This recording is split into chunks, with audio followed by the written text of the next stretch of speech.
Hey guys, welcome back.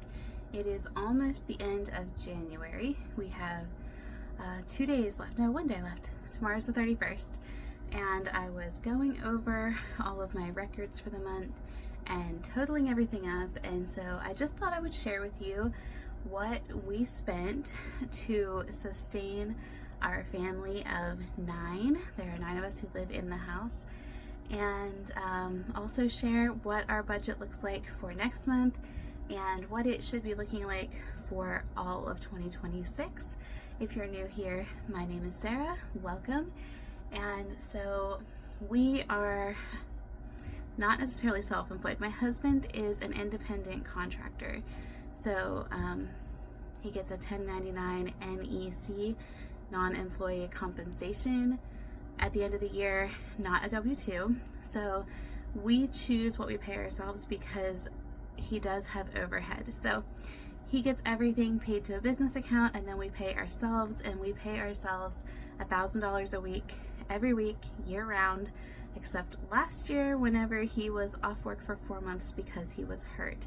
So at the end of the year, we totaled everything up, and our AGI was about $43,000 for the year for a family of 9.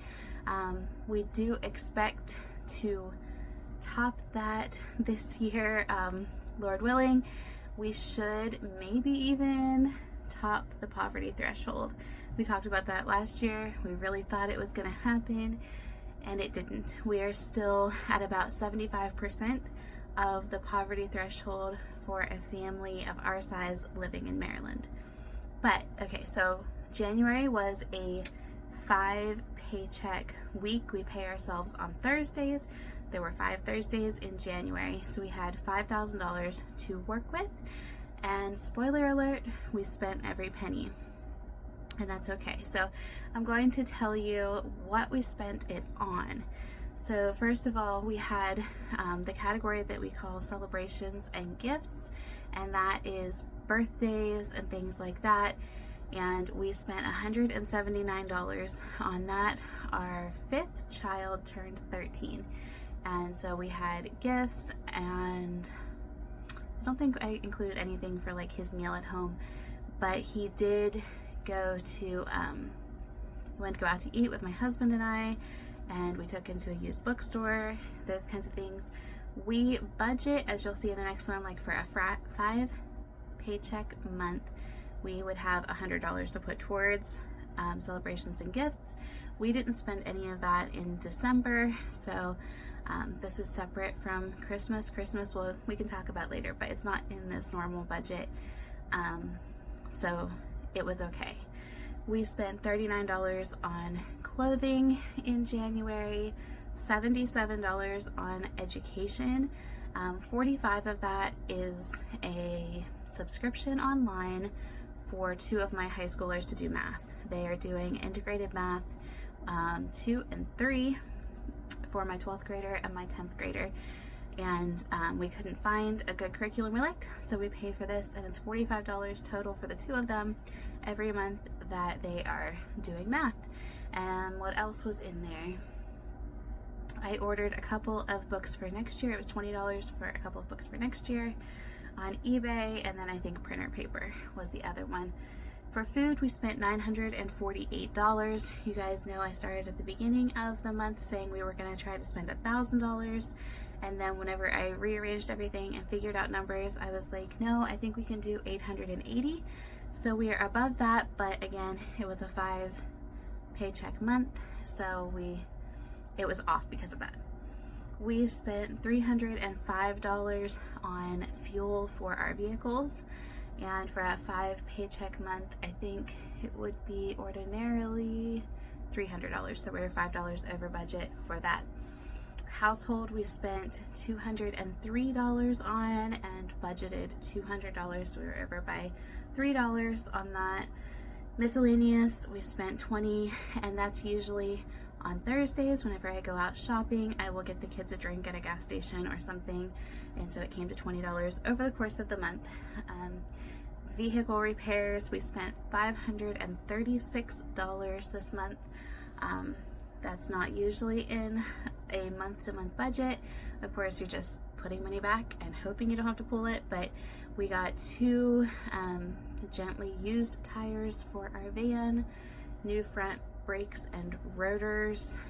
I think that was rotors, something that had a core charge on it, and a water pump for my husband's truck and the labor to put that in. For home repair, we spent $117, and that was because our wood stove fans, there's one on each side of the wood stove that helps the warm air to go throughout the house because it's in our dining room and it heats the entire house. And one of those had quit a couple of years ago, and one was still working, but it was like on its last leg, so we ordered 2 of them. When we were looking into it, it said that a fan trying to spin that isn't able to actually draws about 4 times as much electricity as one that's working normally. So hopefully it will be less strain on our electric bill, as well as being able to heat the house better. It has been so cold here, like around 0 every night and not topping 20 during the day. And we noticed, we put the fans in last night, we noticed an immediate difference. It was much warmer in the house. So money well spent. Kids, we don't usually have a lot of kids expenses. We don't do a lot of activities or anything like that, but we do help when we can to invest in their music. And so you guys know Aaron is taking bass lessons, and he paid for that, but he needed an amp. He plays an electric acoustic, so it's an acoustic bass guitar with an electric pickup in it, so he needed an amp, and he had been using one that really wasn't for it. He had borrowed one, but he spent $300 on a new amp, and we gave him $100 towards that. And then bills, we spent total, our bills for January was $2,495. So we were over budget by $46, but some of that is sinking funds, and it's okay. We're all right. We had, I think, 17 no spend days. I still would like to get that up, but that's what it was for January. Now let's talk about what our budget is looking like for a normal 4-week month for 2026. So our bills total is going to be about $2,297. That can, of course, fluctuate some, and that includes our car insurance, which is going to decrease by $50 in March, just because we've been with Progressive for a while, I guess. Cell phones, life insurance, HSLDA, which is the Homeschool Legal Defense Association, our van payment, our electricity, our tithe, our propane. I moved that education, that subscription, into bills instead of putting it with education, so hopefully I'll remember to delineate that next month. Tolls, because we have a toll bridge on our way to church. Our ink subscription for our printer for school. My husband has Dollar Shave Club. It ships every other month, but I'm just including it every month. Our home, phone, and internet. Trash, which is us driving to the dump and paying to get rid of trash. And then my husband's weekly allowance, my weekly allowance, and our kids get a very small monthly allowance to go toward whatever they are saving for. So all told, those are about $2,297.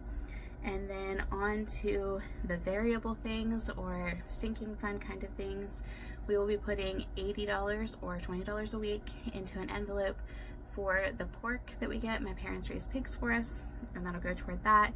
$80 a month toward our celebrations fund, $30 a month toward our education, and sometimes we pull money from a tax refund to pay for curriculum and things, but I have 25 things listed on eBay, and I'm hoping that between what I'm putting in an envelope and that amount, that I shouldn't have to pull from our tax refund this year. But if we do, that's okay. And that education envelope also covers, like I said, printer paper if there's not budget and not money in the household budget for that. If we happen to go on a field trip or something, it can go toward that. Household items would be $160 a month, and then food $880 a month, and fuel $240 a month. So all of those things added together is $1,470, and the bills and the variables together leave us with $233 a month to pay for everything else or to put into savings. Like a lot of people who are living below the poverty line, we don't have a lot of room for savings, but we do try to hold our own. And so a lot of times like shoes will come out of that, home repairs, things like that. So that is what a normal budget is going to look like for us in 2026 and what we spent in January. Thank you so much for being here and sticking around through this, and I will see you guys in the next video. Bye.